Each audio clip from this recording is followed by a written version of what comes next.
ချို့ကထင်ကောင်းထင်မယ်တာရုခေါ်လို့အကျိုးပေးရင်တို့နေတိုင်းတာရုတွေခေါ်နေတာဒီတာရုကတခါတလေအိတ်ချင်တန်နဲ့ခေါ်တဲ့တာရုရှိတယ်ဝန္တာအာရကုသိုလ်စိတ်ဖြစ်အောင်လုပ်ပြီးခေါ်တဲ့တာရုမျိုးဖြစ်ဖို့လိုတယ်နော်တာရုဆိုတာလည်းသွားပြီးတော့အထင်မသေးလိမ့်မယ်950ထဲမှာပါတဲ့သင်္ခစဆိုတာရှိတယ်ဘုရားလောင်းကအဲ့ဒီတော့ကသင်္ခဆိုတဲ့ပုံနာတစ်ယောက်ဖြစ်တယ်လမ်းခရီးသွားတဲ့အခါမှာပိစိကဗုဒ္ဓတဆူကိုတွေ့လို့နေဘူးထဲမှာဖဏတ်မပါပဲနဲ့ရှောက်နေတာကိုတွေ့လို့သူစီးလာတဲ့ဖဏတ်ကိုကြာကြာနာနာဆေးကြော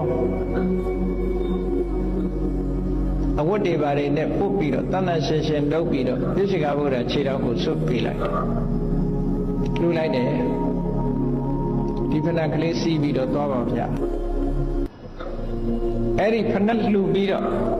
သင်္ဘောတက်တာသင်္ဘောကကမ်းကခွာ9ရက်လောက်ကြာတဲ့အခါပင်လယ်ထဲမှာမုန်တိုင်းပြီးတော့သင်္ဘောပြက်တယ်သူ့နောက်ကတပည့်တစ်ယောက်ပါတယ်ဆရာတပည့်2ယောက်သင်္ဘောပေါ်ကပြင်ချက်တစ်ချက်ရလို့သင်္ဘောမြုပ်တဲ့အချိန်မှာအဲ့ဒီပြင်ချက်ကလေးပေါ်မှာမိတွယ်ပြီးတော့ပြင်ချက်ကလေးကိုမိတွယ်ပြီးတော့ပင်လယ်ထဲမှာတိုင်းလုံးနေချင်အောင်မျောနေတာအဲ့ဒီဖဏတ်လှူခဲ့တဲ့ကုသိုလ်ကြောင့်မို့လို့မြစ်ဆောင်နဲ့ပင်လယ်ဆောင်နတ်သမီးကလာခဲ့တယ်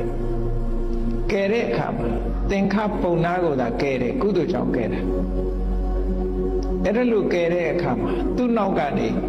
အတူပါလာတဲ့လူကိုလှဲ့တောင်ကြည့်ဘူးကဲပါလို့ပြောလဲမကဲဘူးမကဲနိုင်ဘူးတဲ့အဲ့တော့ဘုရားလောင်းဆိုတာအသိဉာဏ်ရှိတယ်ဩဒီလိုကဲတယ်ဆိုတာကုသိုလ်ကြောင့်ပဲ